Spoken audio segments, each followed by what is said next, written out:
Hi everyone, Tano here, the internet's busiest music nerd, and it's time for a review of the new King Gizzard and the Lizard Wizard album, Omnium Gatherum. This is a brand new record from contemporary Australian rock legends, King Gizzard and the Lizard Wizard. Not sure if there's a new rock band out that I find myself talking about more often than King Gizard. And that is for good reason. Often the band is so prolific, so creative, so daring. They've always got some trick up their sleeve or some big surprise to hit fans with whenever there's an album rollout, whether that be some artistic excursion into jazz or electronics or microtonal music, folk, or huge narrative concepts like an environmentalist thrash opus. The list goes on. The band is currently building one of the most interesting discographies of rock music in the modern age, and I heavily envy anybody who stumbles upon it 15 years from now and can just like binge through the whole thing. So consistently, whatever it is King Gizard does, they typically do it big, and that is also the case for Omnium Gatherum. Pretty sure this is their biggest project to date with 80 minutes of runtime. It's a double album. The thing also functions in a way as a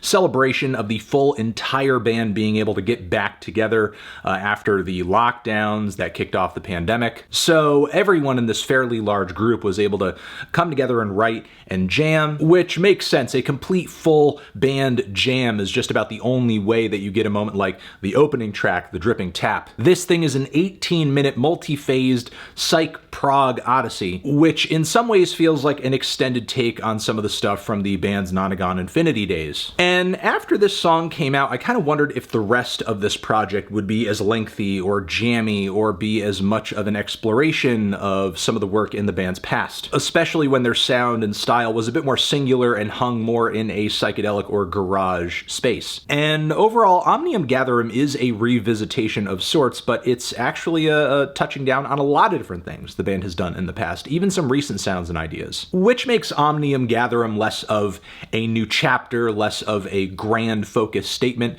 and more of a very fun and kind reminder of what has made King Gizard such a compelling band up until this point. Their versatility, their proficiency. So because King Gizard has covered so many stylistic bases over the past decade, the track list of Omnium Gatherum is a little all over the place, which isn't really a bad thing as long as the tracks being delivered are strong. Magenta Mountain, for example, with its smooth soaring synthesizers, groovy beats, and Far East melodies, sounds like something lifted from the band's recent Butterfly 3000 record, but a little bit thicker, a little more colorful. In fact, I do kind of enjoy the band's take on this sound more than I do many cuts from that record that I feel like didn't really push it far enough into the direction they were obviously gesturing toward. Then GAIA is a very earthly piece of sludge and thrash metal with an odd time signature, and no doubt this track is connected to the material the band was dropping during their Infest the Rat's Nest album cycle. Kicks just as much ass as anything off that record, but given the very tight linear narrative of that thing, I could see why GAIA here wouldn't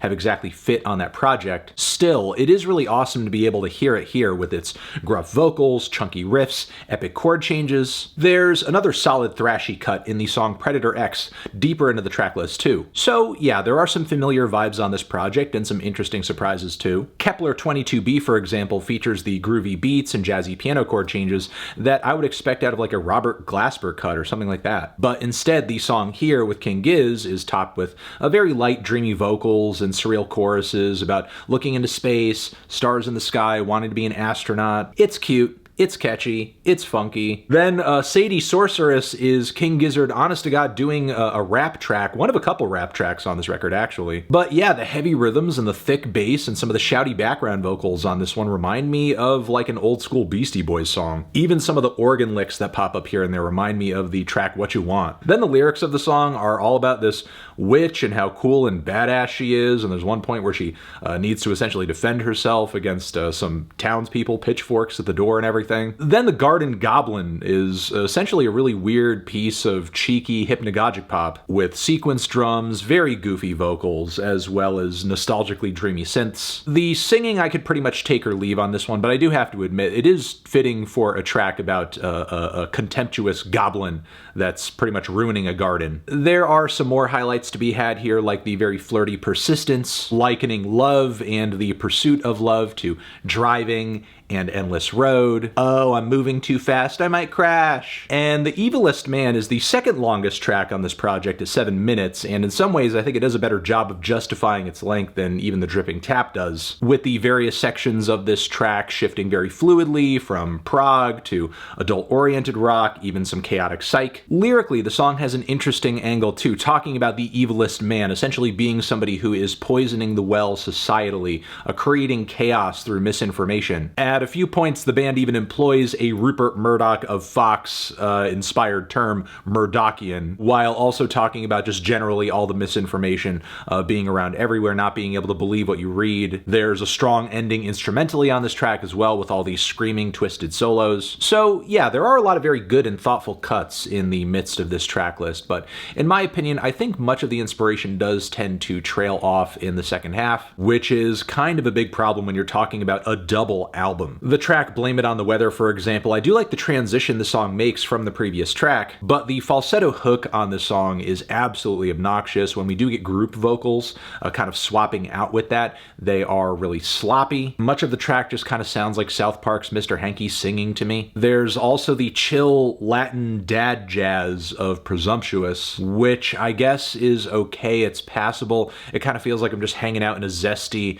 dentist's office. There's Red Smoke, which I think stylistically sits in much more familiar territory for Gizzard, some very cavernous and dramatic psych with prominent keys. But man, if the tune on this one isn't absolutely forgettable, the pacing is tedious and the vocals just don't really bring enough presence to take up the space and atmosphere in the mix they've been given. Candles, meanwhile, sounds like a horde of zombies going on an idyllic island vacation. It's kind of cute, but also a little novelty as well. And the morbid and end-time themes of the final 3 tracks of the record kind of come to a head on the closer, The Funeral, which is really more of a motif and a mantra than it is a proper song. And, you know, I guess I get conceptually how that kind of works in this context, how that sort of fits as an ending, but it seems like kind of an unceremonious finish for a project that has such a massive start and just such a massive runtime. So while in one respect I do like this record's versatility, I like the bases it covers, I like that in some cases King Gizzard are going back to previous sounds and kind of outdoing themselves a little bit, but in total this is still such a big project and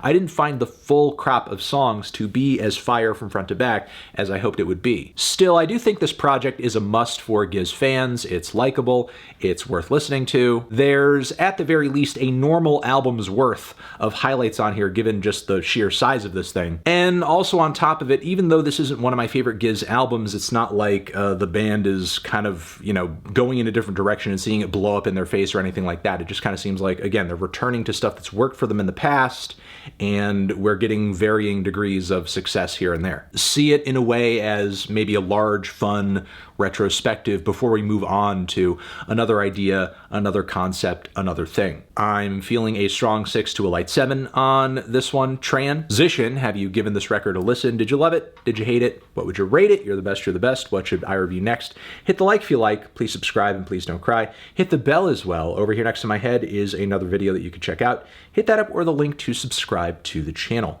Anthony Fantano, music forever.